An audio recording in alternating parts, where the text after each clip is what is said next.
ভৌতিক পৰিৱেশৰ মুখ্য উপাদান চাৰিটা কি কি? স্থলমণ্ডল, জলমণ্ডল, বায়ুমণ্ডল, জীৱমণ্ডল। কঠিন পানী কি?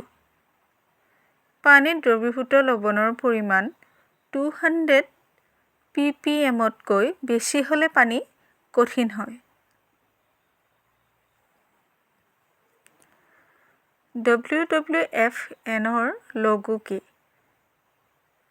উত্তৰ হ'ব দৈত্যাকাৰ পাণ্ডা। কোনটো সংস্থাক ৰেড ডাটা বুক প্ৰস্তুত কৰাৰ দায়িত্ব দিয়া হৈছে?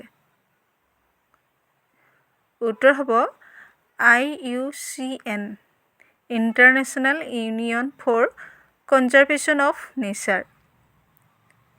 বায়ুমণ্ডলৰ কোনটো স্তৰত অ'জন থাকে? উত্তৰ হ'ব ষ্ট্ৰেটোস্ফিয়াৰত। তাৰপিছত কোনবিধ প্ৰদূষণৰ দ্বাৰা মিনামাটা ৰোগ হয়? উত্তৰ হ'ব পাৰা। জলাতংক ৰোগৰ বীজাণুৰ নাম কি? Rabies virus. দেহত আইৰণৰ অভাৱ হ'লে কি ৰোগ হয়? উত্তৰ হ'ব এনিমিয়া।